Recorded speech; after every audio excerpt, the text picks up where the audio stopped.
खर्चवाल्या यंत्रमाग धारकांना ट्रेंडिंग धारकांकडून मजुरी वाढ मिळत नाही तोपर्यंत यंत्रमाग बंदच ठेवण्याचा ठाम निर्धार रविवारी चंदूर येथे झालेल्या मेळाव्यात व्यक्त करण्यात आला। मागील काही दिवसांपासून सुरू असलेल्या आंदोलनाच्या पार्श्वभूमीवर हा मेळावा पार पडला असून यामुळे इचलकरंजीसह परिसरातील वस्त्रोद्योग क्षेत्रातील तणाव अधिक वाढण्याची चिन्ह आहेत। गेल्या 3 ते 4 दिवसांपासून खर्चवाल्या यंत्रमाग धारकांनी मजुरी वाढीच्या मागणीसाठी आंदोलन सुरू केलं आहे। या आंदोलनाला इचलकरंजी आणि परिसरातील अनेक यंत्रमाग धारकांचा प्रतिसाद मिळत आहे। या पार्श्वभूमीवर मागील आठवड्यात पॉवरलूम असोसिएशनच्या सभागृहातही बैठक घेण्यात आली होती। त्यानंतर शनिवारी अनेक भागांमध्ये यंत्रमाग बंद ठेवण्यात आले। काही ठिकाणी आंदोलनादरम्यान वादावादीच्या घटना घडल्या असून काही कारखान्यांमध्ये घुसून बिमे कापल्याच्या घटनाही घडल्याने वातावरण तणावपूर्ण बनलं आहे। आंदोलनकर्त्यांच्या प्रतिनिधींनी आमदार राहुल आवाडे यांची भेट घेऊन आपली भूमिका मांडली होती। यावेळी आवाडे यांनी यंत्रमाग बंद न ठेवण्याचं आवाहन करत प्रश्नावर तोडगा काढण्याचं आश्वासन दिलं होतं। मात्र वैयक्तिक पातळीवर निर्णय न घेता सामुदायिक स्वरूपात निर्णय व्हावा अशी आंदोलनकर्त्यांची भूमिका कायम आहे। ट्रेंडिंग धारक वैयक्तिक पातळीवर काही कारखानदारांना मजुरी वाढ देत असले तरी सर्वांसाठी एक समान निर्णय व्हावा अशी मागणी त्यांनी केली आहे। या संदर्भात प्रांताधिकारी कार्यालयात तातडीची बैठक बोलावून प्रशासनाने मध्यस्थी करावी अशी आग्रही मागणीही यंत्रमाग धारकांनी केली आहे। प्रशासन आणि ट्रेंडिंग असोसिएशनने याकडे गांभीर्याने लक्ष न दिल्यास आंदोलन अधिक तीव्र करण्याचा इशाराही मेळाव्यात देण्यात आला। रविवारी चंदूर येथील मलाबादे भवन येथे झालेल्या मेळाव्यात अनेक यंत्रमाग धारकांनी आपली मतं मांडली। गेल्या 13 वर्षांपासून ट्रेंडिंग असोसिएशन मजुरी वाढ देण्यात टाळाटाळ करत असल्याने खर्चवाल्या यंत्रमाग धारकांचा उद्योग अडचणीत आला आहे।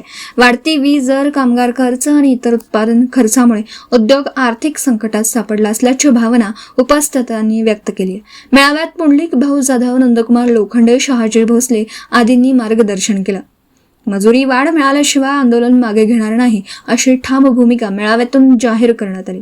या आंदोलनाची तीव्रता पुढील 2 ते 3 दिवसात इचलकरंजीसह संपूर्ण परिसरात वाढण्याची शक्यता व्यक्त केली जात आहे। महाराष्ट्रामध्ये इचलकरंजी शहर हे देशातील अग्रगण्य अशा पद्धतीचं वस्त्रोद्योगाचं सेंटर म्हणून ओळखलं जात आहे। हिंदुस्थानामध्ये अशा पद्धतीचं मॅचेस्टर म्हणून ओळखलं जाणारं इचलकरंजी शहर आजची परिस्थिती जर पाहिली तर त्याचा उलटा विचार करायची वेळ आलेली आहे। गेल्या आठवडाभरामध्ये इचलकरंजी आणि परिसरामध्ये काही छोटे कारखानदार, छोटे यंत्रमागधारक अतिशय अडचणीत आहेत आणि म्हणून त्यांनी हा आंदोलनाचा विषय हातात घेतलेला आहे।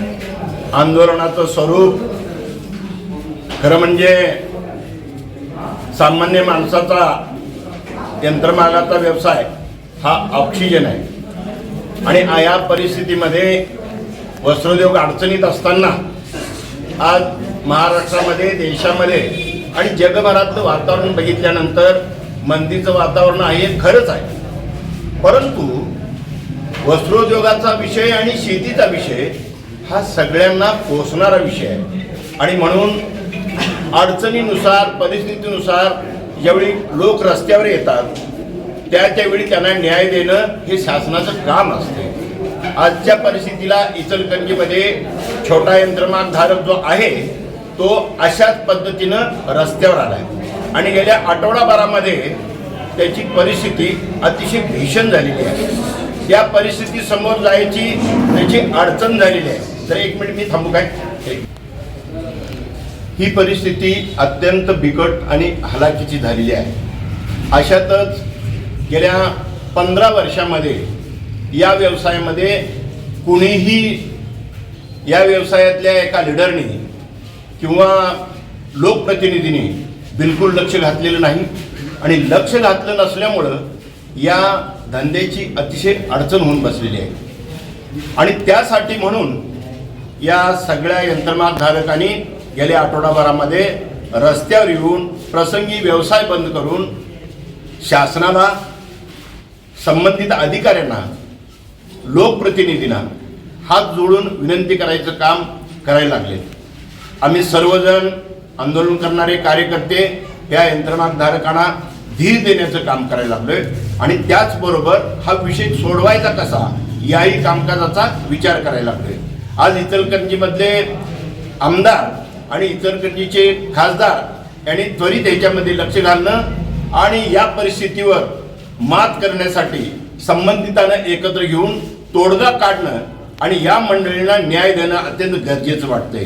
यंत्रमागाच्या बरोबरच छोटे व्यवसाय आहेत, तेही लोक या व्यवसायावर अवलंबून आहेत, त्यांनाही काहीतरी रोजीरोटीला देणं गरजेचं आहे. आणि म्हणून हा व्यवसाय टिकला तर बाकीचं टिकणार आहे, हा व्यवसाय टिकला तर व्यापारी टिकणार आहे, हा व्यवसाय टिकला तर सर्वसामान्य माणूस टिकणार आहे.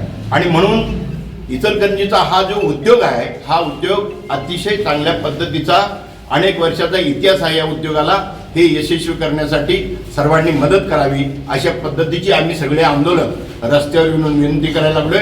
मी सर्वच मंडळींना जे पदाधिकारी आहेत, मग ते अगदीच पोलीस स्टेशनपासून प्रांत ऑफिसपासून ते अगदीच प्रशासनातील कलेक्टर असतील किंवा लोकप्रतिनिधी असतील, यांनी सगळ्यांनी इकडे लक्ष द्यावं. वेळेत जरी हे झालं नाही तर प्रसंगी शासनात पालकमंत्र्यांच्या मार्फत मुख्यमंत्री आणि वस्त्रोद्योग मंत्री ह्या सगळ्यांना सांगून हा विषय सोडवणं कसा गरजेचा आहे हे आम्हाला सांगावं लागेल. मला असं वाटत नाही की आम्हाला तिथपर्यंत जावं लागेल, कारण वस्त्रोद्योगामधली तज्ज्ञ मंडळी आज या इचलकरंजीमध्ये आहेत, इथले आमदार आहेत, इथले माजी आमदार आहेत, माजी मंत्री आहेत, किंबहुना खासदार आहेत, यांना ह्या धंद्याची चांगली माहिती आहे आणि म्हणून त्यांच्यावर अवलंबून हे आंदोलन आमचं चाललेलं आहे. सगळ्या संघटना इचलकरंजीतल्या कारखानदारांच्या आम्ही एकत्र येऊन हे करायला लागलोय. आमची विनंती आहे प्रशासनाला की आपण लवकरात लवकर 2-3 दिवसांमध्ये याच्यावर तोडगा काढावा आणि आम्हाला सगळ्यांना न्याय द्यावा.